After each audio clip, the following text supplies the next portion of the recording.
So I was just on YouTube, and on my home feed it showed a video that was like bad acid trip, like showing what it's like and someone reviewing it, like saying how accurate or not it is.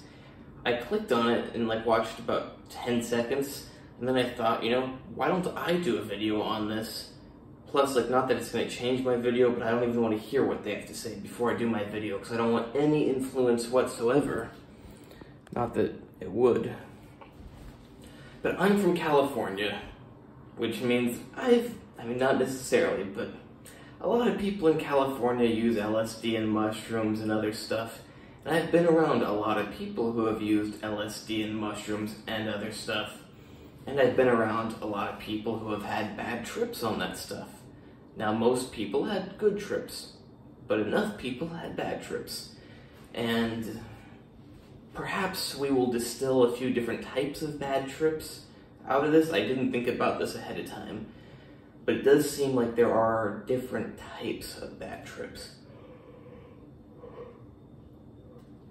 I will start with what seems to be like the worst kind, but who knows, maybe it's not so bad if the person doesn't remember it. This worst kind is what seems to be a psychotic break, meaning the person most likely has some sort of mental issue to begin with. And, oh yes, this video is purely educational, informational, and for harm reduction. It is not to encourage drug use, and I don't know why talking about bad trips would encourage drug use, but it's not to encourage drug use. But perhaps the people have underlying mental health issues, and when they take it, they come out, because there are some people, and as I alluded to, they don't remember this afterwards, which is very unusual. Like, normal people remember everything. But they, like, lose their mind. What I mean by that is they just start saying a bunch of gibberish that doesn't mean anything. Like, it's hard to even imitate it. Like, I could think ahead of time of some random words and, like, that don't have anything to do with anything. But it would be like if I just started saying, like, Alice Cooper, cherry, tomato, blue sky, floor, and just start, like, pulling stuff out of my pockets and just doing all random weird stuff and just say, like, nothing I'm saying would make sense. Yeah, they could start, like, running around, screaming, you don't know, maybe they don't, like, I don't know exactly what the reason for this is, but they can, like, lose their motor control where they just start, like, falling down, and it's not because they're, like, passing out. It's like they lose, things just don't work right. Like, they'll start to walk or something and, like, their legs just buckle out and they get back up, and normally it doesn't affect your motor functions like that. And now I'm not doing a perfect imitation, but yeah, it's weird. This is what I would consider the worst outcome. Now, of course, the worst outcome is like you jump out a window from a 12th story building, and that's a little bit worse. But this is the kind of person that might do that because they really, their brain does not work at all. They could really just climb right out. Like I said, that's not most people, that's not most bad trips. That is someone that I do believe has underlying mental health issues. And now let's get to the more, like, bad trips for people who do not have some sort of underlying psychosis. Okay, so we could separate them perhaps into confusion and anxiety. Now, of course, confusion brings anxiety with it, but some of them, I'm going to start with the anxiety-based, but some are more like confused, not sure what's going on, it gives you anxiety. But so the anxiety ones, it could be because your current life situation has been giving you like, you already have that anxiety, and then it just kind of comes out more. I've seen that. It could be that, it could be exactly about you, it could be about current world situation, whatever it is, something that gives you anxiety that is actually current, like during your normal life when you're not on it, it is giving you anxiety. But like you're normally able to keep it down, keep it inside you, just go about your normal life and be functional. When you're on the LSD or the mushrooms or whatever, it comes out. And I don't mean like it comes out like a volcano and all, like going crazy, right? No, just like it takes more hold of you. And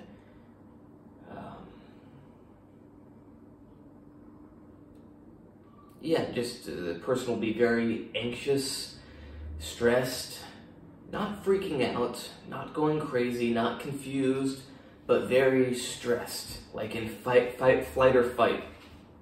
or flight mode. And I don't mean that they're gonna like fight anybody or run or anything. I just mean that like that part of their organism is turned on. Like that underlying stress that they normally suppress comes to the surface, and it really takes hold of the organism, and it's in a very stressed state. Okay, so now let's go to the confusion one. So some people also, they could take it and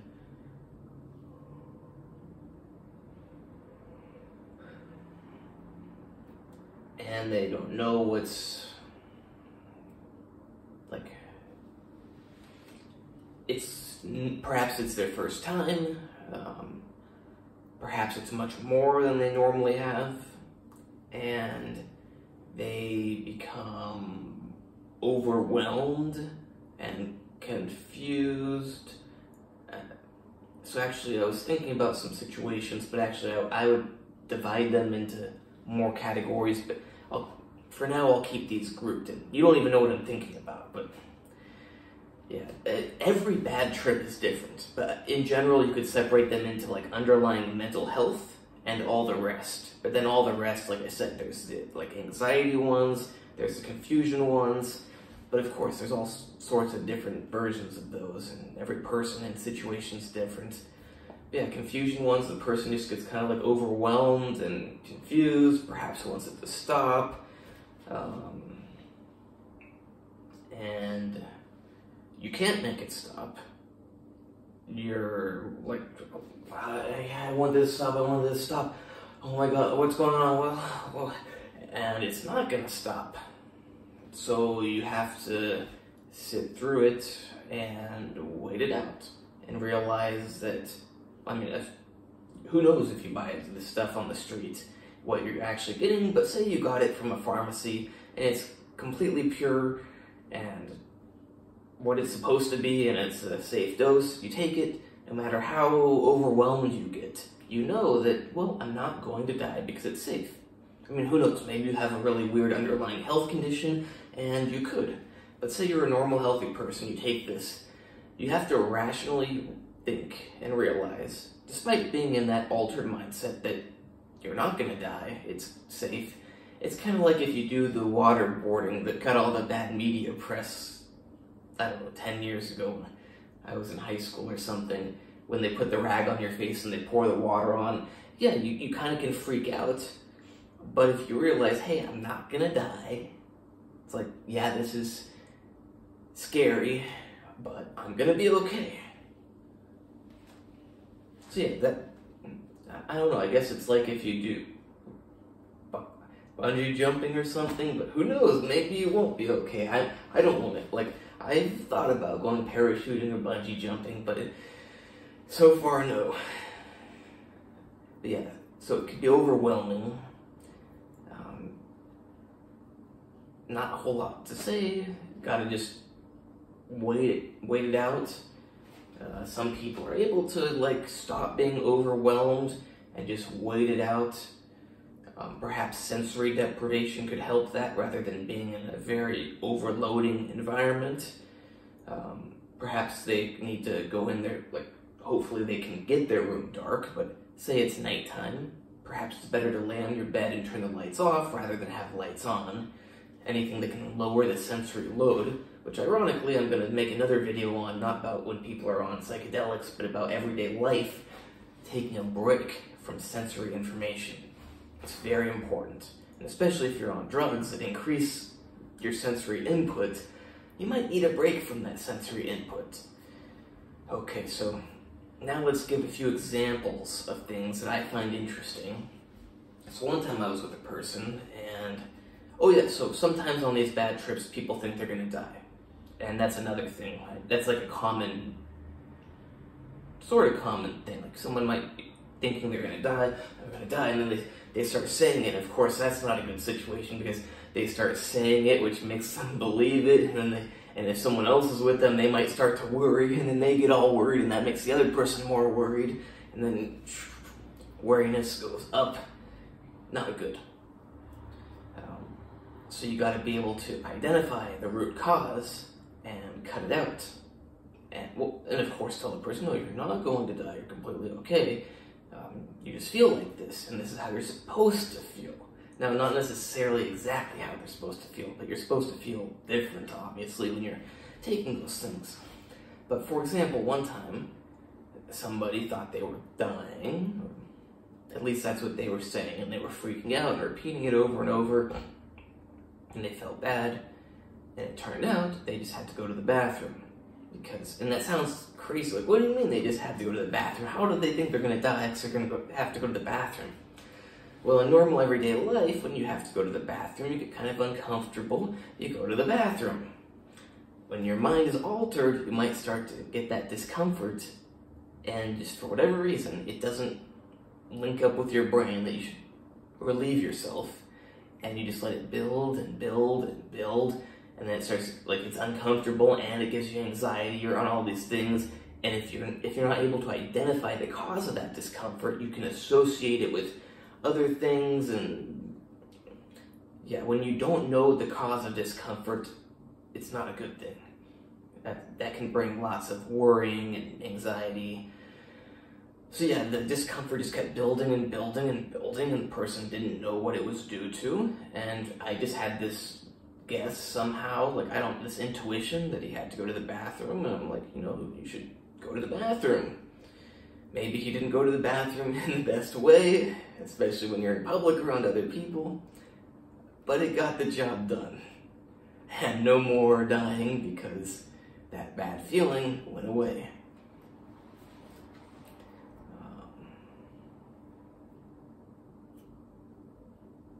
I think that's a very important example.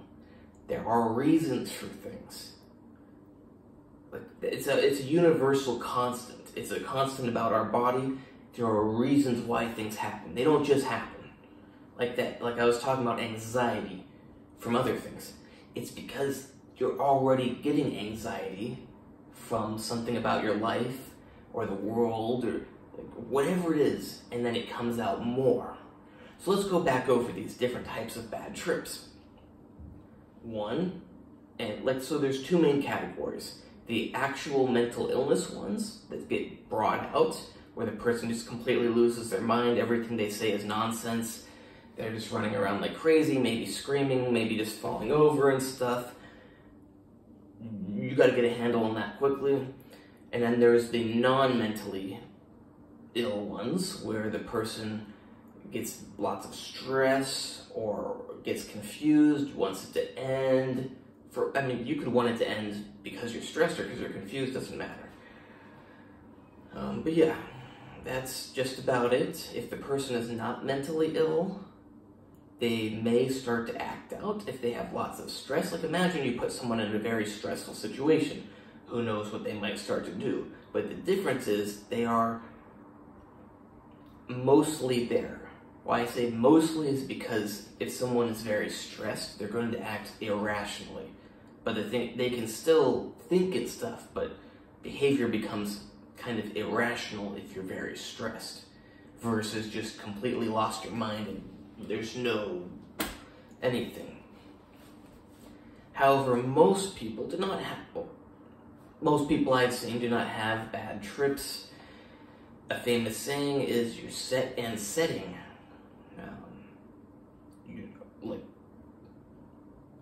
You want to be in a calm, peaceful, safe, relaxing place with nothing hanging over your head. What I mean is, like, if you're stressed because you got something the next day that you should really be preparing for, probably not a good idea.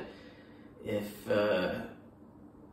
something else is going on in your life, making you really stressed, might want to get that done with first. But also, probably, it's like everything in life. Some people have this idea that you need to wait for the perfect time. If you always try to wait for the perfect time for something, you're never going to do it. So you need to just do things. I'm not saying you should ever do these drugs, but in general, with anything you do in life, if you want to do something, do it. If it's a really bad time, wait a little bit, but realize that there's no perfect time. Some people get this, like, oh, I gotta, like, this time I have this, and then the next, oh, but I have this. It's like, is it really that big of a deal? Like, if something really big is going on, wait. But if it's just a little something, you're always gonna have a little something going on in life. Hope you like this video. Please check out my other videos. Please like, subscribe, and comment. Check out my Instagram, natural_true_fitness. I am a health and fitness channel guy, not a psychedelics channel guy. Although I can make more videos on them if you want, so although I don't want to make any that could get me in trouble. I have a website, andrewhutchings.org, where you can hire me for consultations on training, diet, supplements, special supplements. Although you don't need them, just like me, you can build a lot of muscle naturally. I don't know how much you can see through my shirt, but actually a downside is like this shirt, I can't, if I put the sleeve midway up my arm, it's cutting off my circulation. And it's not because the sleeves are really small, it's just because my arms are really big. But they're smaller down here than in the middle, so I keep the sleeves down here and it doesn't cut off my circulation. And I've got a book on tendinitis, a systematic guide to defeating tendinitis. If you've got tendinitis, I highly recommend you open up a new tab right now, you go over to Amazon, you type that in, you find the fastest shipping option, and you get it ASAP. But I can't recommend that you follow the information in the book. I have to recommend you just forget it and you do not change your life for the better. You keep living in pain and you just be miserable and waste all your time on this earth. Because you wouldn't want to not do that. Please like, subscribe, and comment.